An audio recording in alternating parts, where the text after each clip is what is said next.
Ladies and gentlemen, this Game TimeSwapper video, we're going to be taking a look at TimeSwapper, which is both published and developed by iFun4All. It's currently doing the rounds on multiple platforms, including Steam, and is available currently for about 20% off, which makes it just £3.19.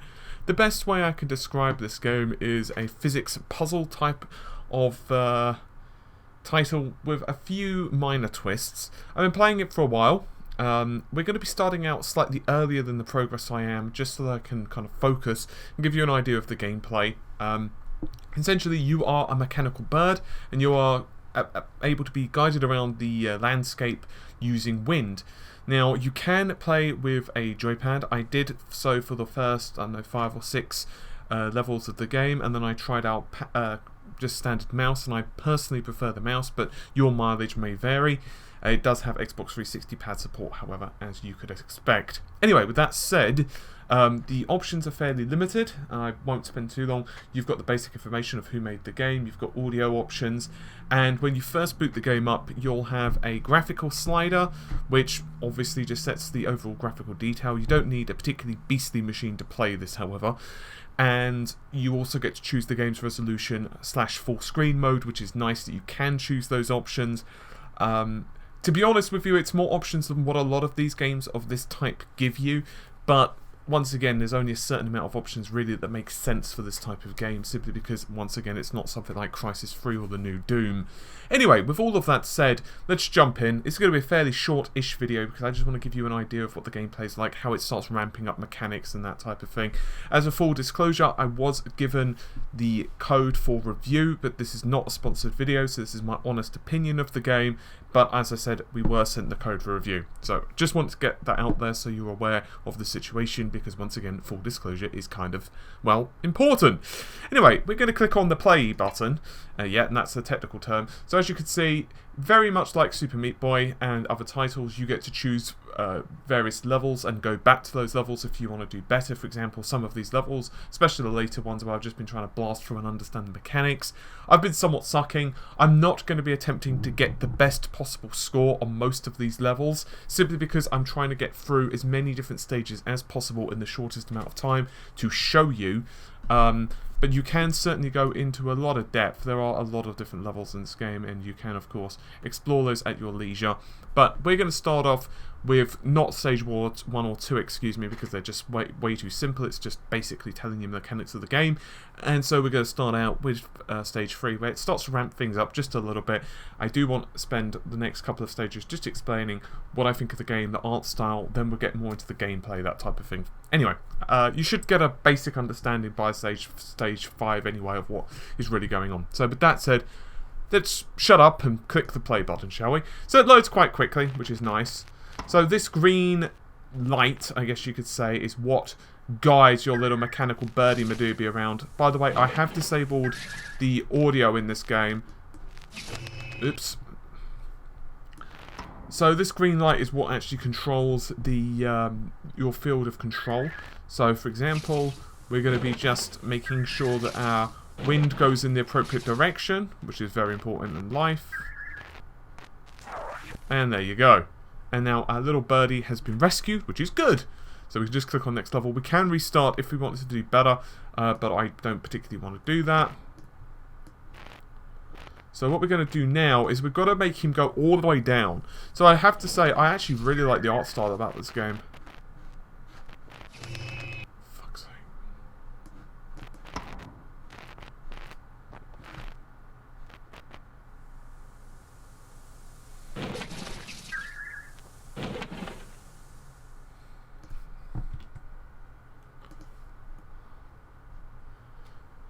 Alright. So, let's start, shall we? Alright, so first things first, we need to set our little birdie free. And we need to get the wind going in the right direction. So the spotlight, as you can see, controls the direction of the gusts. We obviously don't want to send it back here, so it goes that way. And that's pretty much all there is to it. It doesn't matter, by the way, which direction he enters this cagey thing from. So I got it flawless, which is quite nice. I have a feeling this is going to be very tricky to do this while I'm talking. But, you know, we'll give it a shot, don't you know? Alright, come on. There we go. Oop, wrong way. That's bad. There we go. So I have to say that graphically... Ooh, shit. Just did that a little bit too early. I have to say graphically I'm actually quite a fan of the style. It's quite simplistic, but simplistic isn't bad in this case.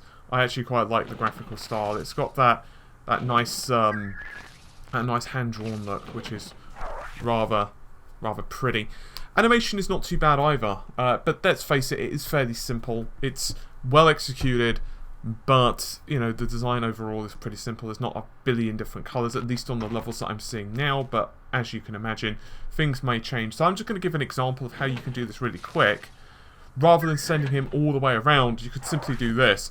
On the other hand, you could certainly do the more complicated route, like I could send him all the way around, which is really where the challenge of this game lies.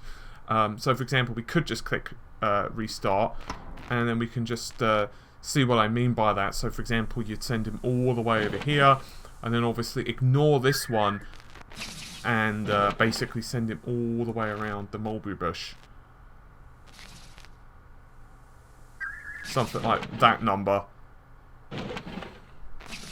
But I'm not going to bother to collect all of them just simply because of time. But you get what I'm saying about the challenge. That's what it is. It's not necessarily just being able to say, hey, I've completed the level. It's more to say that, you know, you've added that extra little difficulty. Which, you know, may be your thing, may not be your thing. We definitely need to disable that as quickly as bloody possible. Alright, that's more like it. This one's a bit trickier. Oh shit, missed just a second too late. I pressed the direction wrong and splat.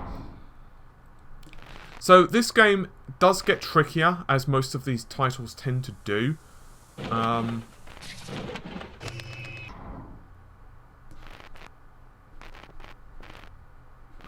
let's just turn this off for a second. There we go. So for example, we can go the quick route. In fact, let's just do that, shall we? Doink. There we go. The quick route. As I said, just trying to get through the levels just to show you what I mean about the increasing level of complexity. So I died a couple of times there, which kind of sucked. I guess we can try and do this one. So what we can do is try and go the really long way. We can manipulate time, may rotate objects. So what this basically means is that in the case of this, you can start getting some diagonals going. Which is kind of weird. You can see what I mean by that. So this is actually pretty much perfectly set up. So if we want to go the complicated route, which I'll probably start doing in the next couple just to demonstrate what I mean. If you start wanting to go the complicated route, you need to start worrying about angles now. So it's basically saying, hey, the next level of progression is now you know how to turn them on and off. The next level is that you need to start getting some level of aim. So let's start doing just that. Alright, so that's probably bad to have on. I'm,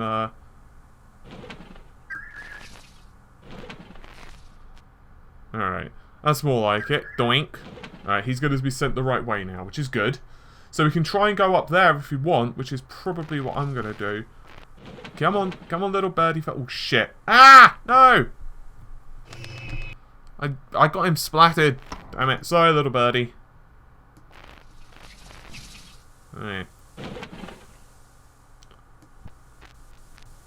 That's more like it. Shit. That was not quite what I was hoping for. Alright, let's just try and get him into the... I guess we can try and get him... Come on. Ah, shit. Come on. That's it. That was a bit of a fucking... that was a bit of a screwed up way to do that, but... Alright, we made it. That's the important thing. Alright, hopefully he's got enough... Well, that was a bit weird. Ah! Damn it.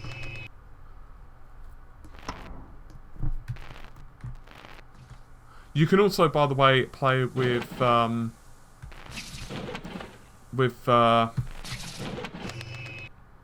you can also, by the way, play with cursor keys, which you might prefer to do because it's actually faster, just for your FYI.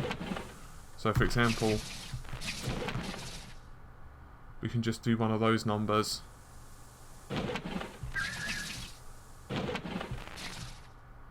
which might be preferable in certain instances. It's actually kind of weird now because you don't use the, at least I don't very often use the cursor keys in games. But as I said, we're just trying to blast through this. So we got a couple of deaths in that one, which suck balls. Alright. So I guess the question for many of you is this the type of game that you would play? Because that's ultimately the key. I mean, it is a lot like a lot of tablet games, and that's not necessarily a bad thing.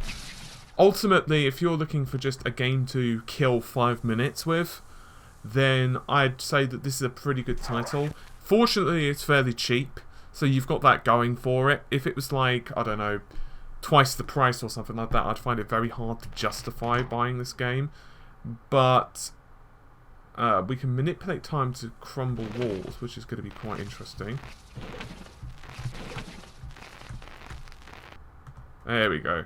Essentially, though, most of the time manipulation is not too tricky. What I mean by that is it really is just a case of kind of experimenting. Oh, balls. I think I missed it. Yeah, shit. So, the time manipulation as a key is not that difficult to do. It's basically just, you know, using the cursors, but it's more the timing of it rather than the difficulty of it, if that makes any sense. So, for example, we know that that one's nuked, so now what we have to do is try... Oh, shit, crushed him.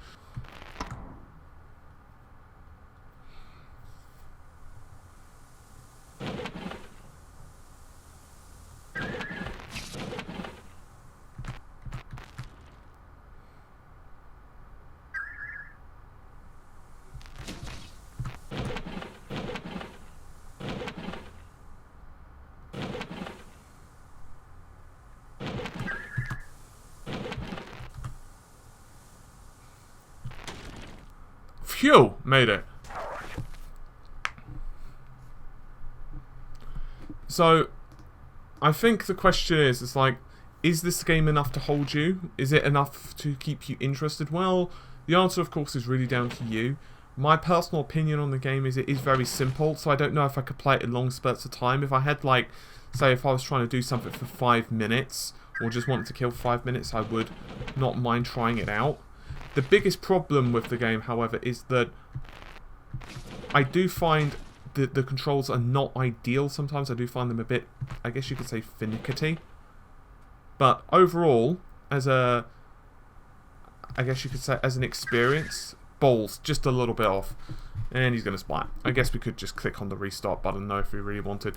So, my opinion of the game, I know it's fairly short, but I think you get the basic understanding now of what the game's about. Obviously, it does start to escalate. There are additional, I guess you could say, additional puzzles, different mechanics that start being put into the game. But I think you get a basic understanding of whether it's your type of game or not. Honestly, I think it's a game that I'd play occasionally. It's not something that I would play consistently, but that's my opinion because I'm not super duper into these titles anyway. I do really like the art style, however. The physics, the puzzles are pretty nice, and I do like the fact that it's a gradual ramp up rather than just, you know, just throwing you into the deep end. So yeah, give it a shot if you like this type of thing. And well, hopefully you've enjoyed the video. I'll see you soon. Take care. Bye for now.